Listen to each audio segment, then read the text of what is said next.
Hi, I'm Hunter, and if tech confuses you, that's about to change. Your phone is faster than a supercomputer from 20 years ago. Not by a little, by orders of magnitude. And all of that power lives inside a chip roughly the size of a postage stamp.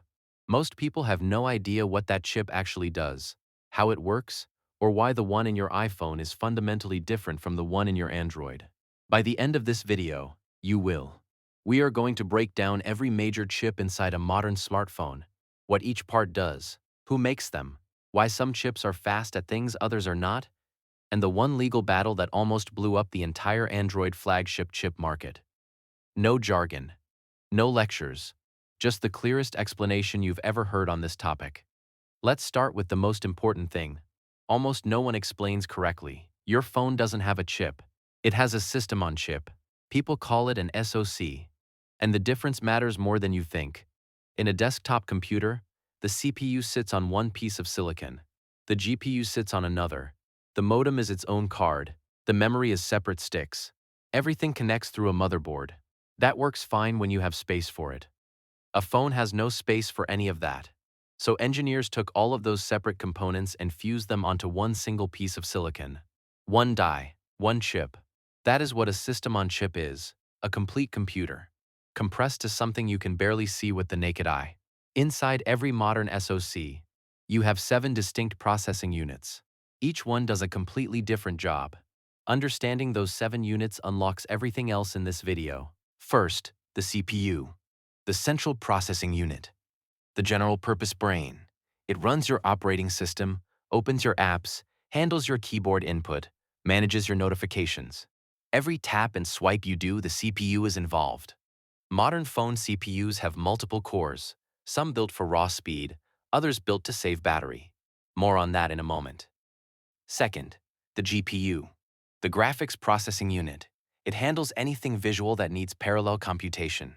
Games, obviously, but also the smooth animations when you scroll through your feed, the video you are watching right now, and a growing slice of AI workloads. Third, the NPU. Some companies call it a neural engine, some call it a neural processing unit.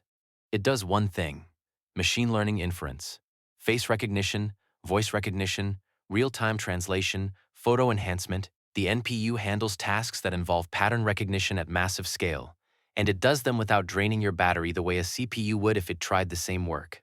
Fourth, the ISP, the image signal processor, the part of the chip that turns what your camera sensor captures into the photo you actually see. Raw light data from a sensor is noisy, flat, and ugly. The ISP applies noise reduction, exposure correction, HDR processing, and the computational photography that makes modern phone cameras look as good as they do. It is one of the most underrated components in the entire chip. Fifth, the modem. It handles all wireless communication, 5G, LTE, Wi-Fi, Bluetooth. In most chips today, the modem is baked directly into the SoC. Apple was actually one of the last holdouts on this, running a separate Qualcomm modem in iPhones for years before building their own. Sixth, the security enclave, a small isolated processor that never talks to the rest of the system in an open way. It stores your biometric data, your Face ID geometry, your fingerprint templates. It holds your payment credentials. It manages cryptographic keys. The whole point is that even if every other part of your phone were compromised, the security enclave stays locked. Seventh, the media engine.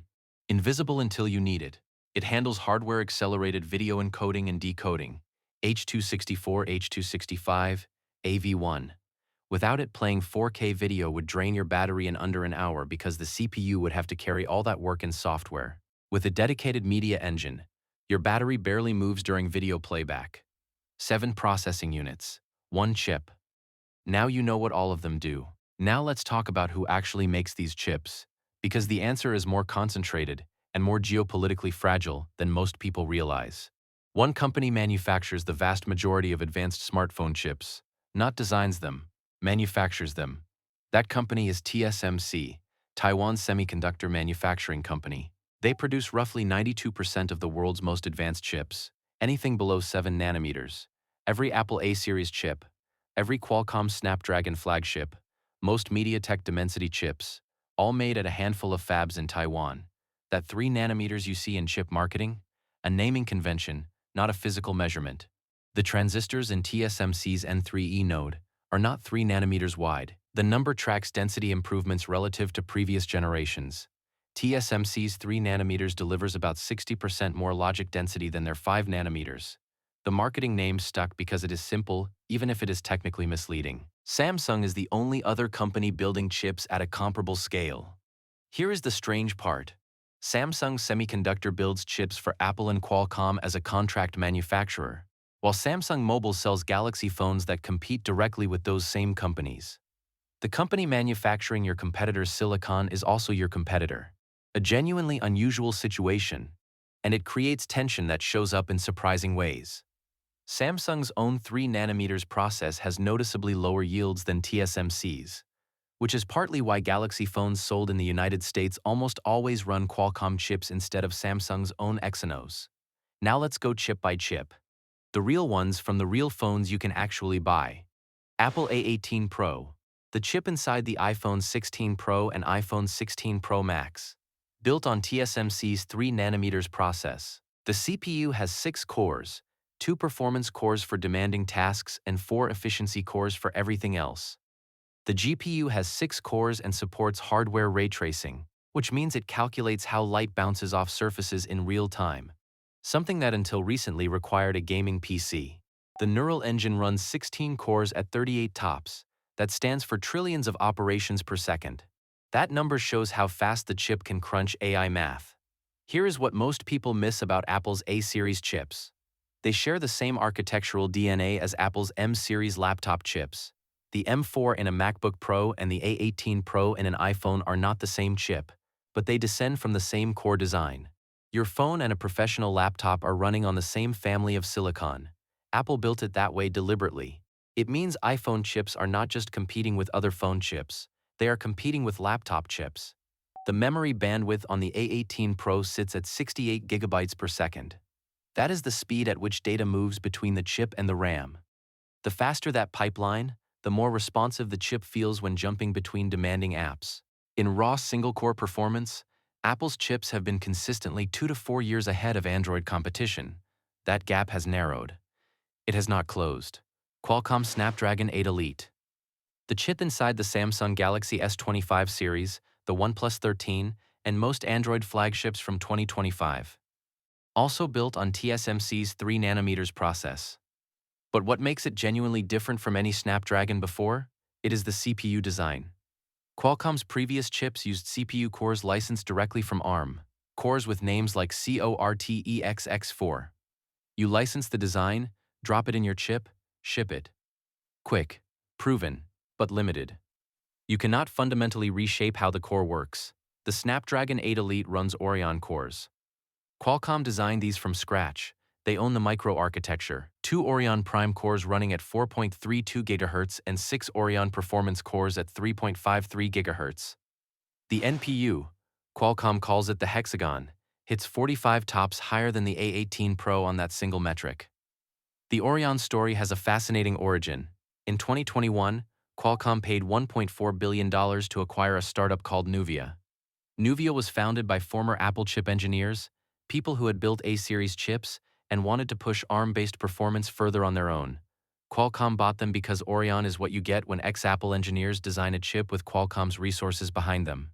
That acquisition nearly destroyed everything. ARM sued Qualcomm. The argument? Nuvia had an architecture license from ARM. When Qualcomm bought Nuvia, ARM said that license did not transfer. Qualcomm needed a new, separate agreement, and ARM wanted to be paid more.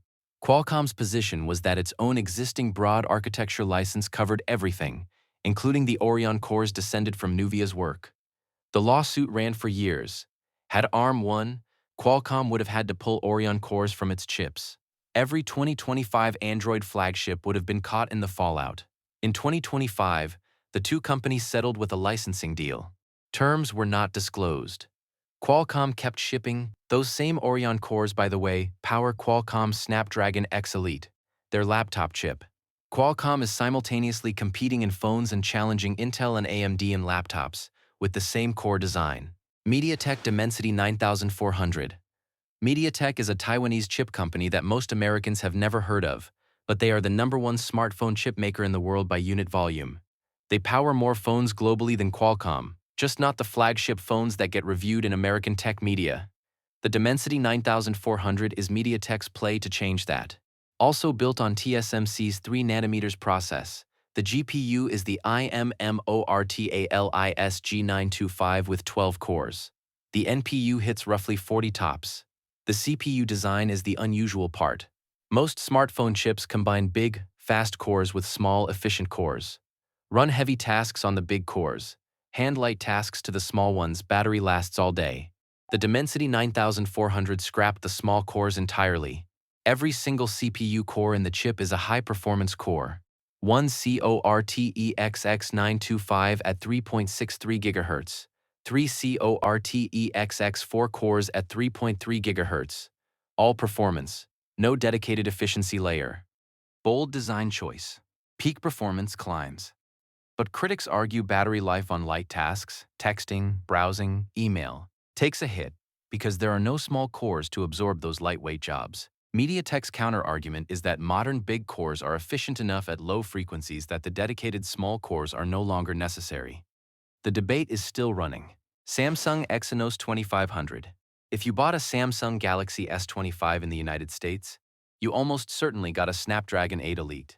But in some other markets, Samsung shipped the Galaxy S25 with their own Exynos 2500, built on Samsung's own 3nm process, not TSMC's. And that distinction matters. The Exynos 2500 carries a 10-core CPU in a complex configuration.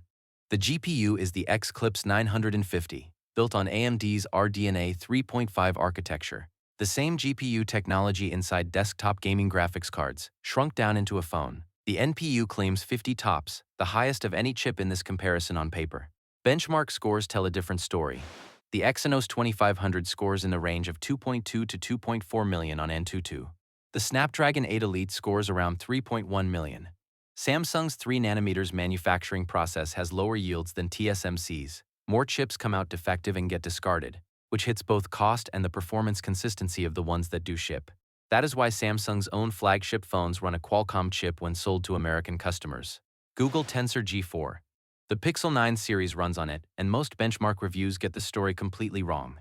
The Tensor G4 scores around 1.1 million on Antutu. The Snapdragon 8 Elite scores 3.1 million. Stop there and you'd think Google's chip is embarrassingly slow. But that conclusion misses the entire point of what Google built. The Tensor G4 is not tuned for synthetic benchmarks. It is tuned for what Pixel phones actually do. Live translation, call screening, Magic Eraser, on-device Gemini Nano. The chip's ISP and its custom TPU tensor processing unit are designed around Google's specific computational photography pipeline and its specific AI model architecture. The benchmark runs generic code paths. Pixel's real-world features run the specific code paths the chip was built for. Google's bet is straightforward.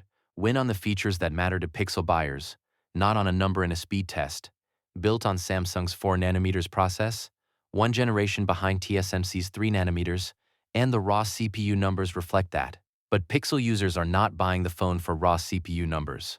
Now let's talk about the company that makes all of this possible, and that almost no one outside the tech industry has ever heard of. ARM Holdings, Cambridge, England. Owned by SoftBank, a Japanese investment firm that still holds the majority stake after a partial IPO in September 2023 at a valuation of $54.5 billion. About 5,000 employees, 5,000 people. Their designs run inside roughly 99% of all smartphones on Earth. An estimated 70% of the world's population uses a device every day that runs on ARM architecture. ARM does not manufacture anything. They design instruction set architectures and CPU cores, then license those designs to other companies. Two kinds of licenses exist. An architecture license is the expensive one, anywhere from $50 million to over $200 million, depending on the terms. What you get is complete access to ARM's instruction set, the fundamental language the chip speaks. You can then design your own CPU cores from scratch, your own way, as long as those cores speak ARM's instruction language. Apple holds this license. Qualcomm holds this license. Amazon runs it in their Graviton server chips. That is why Apple's A18 Pro and the Orion cores are so different from everything else. Those companies built their own silicon at the microarchitecture level, not just the system level. A core license is cheaper and simpler. You take ARM's ready-made CPU cores, CORTEXX4, and so on, and drop them into your chip. Limited customization. You are using a design ARM already finished, not building your own. MediaTek primarily works this way. Samsung does too on some of their chips. So when someone says two chips are both ARM-based, those two words can mean very different things. One could be using ARM's pre-made cores with minimal changes. The other could be entirely custom silicon that just happens to speak the same instruction language. Both ARM-based. Not remotely similar under the hood. ARM's effective monopoly on mobile exists because of decisions made decades ago. When mobile processors needed to be small and power efficient in the 1990s and early 2000s, ARM's architecture was built for exactly that. Intel's x86 architecture, which dominates desktop and laptop computing, was built for raw performance, not efficiency. Mobile went ARM and never looked back. The global smartphone chip market runs at roughly $50 billion a year, and nearly all of it flows through silicon that speaks ARM's language. One more thing worth knowing as you follow chip news going forward. Antutu scores and benchmark comparisons are useful, but they are incomplete. iOS and Android handle memory allocation differently. Android apps hit GPU memory more directly during benchmark runs, which can push Android scores higher in ways that do not always show up in real-world app performance. Apple's benchmark numbers can look lower than expected for that reason, not because the chip is slower, but because the benchmark methodology differs between platforms.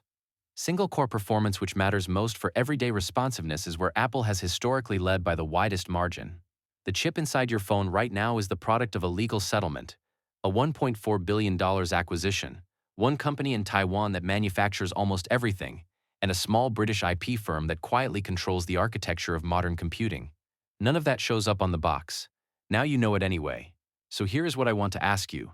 Does your phone's chip actually matter to how you use it day to day? Or does it only matter on paper? Drop your answer in the comments, and if there's a specific chip or phone you want us to break down in more detail, tell me that too. If this cleared something up for you, hit the like button and share it with someone who keeps asking why Android phones have higher benchmark scores than iPhones. Subscribe if you want to keep going. Next up, we are breaking down why 5G is not what anyone promised it would be, and what the actual difference is between the 5G on your phone and the version that was supposed to change everything.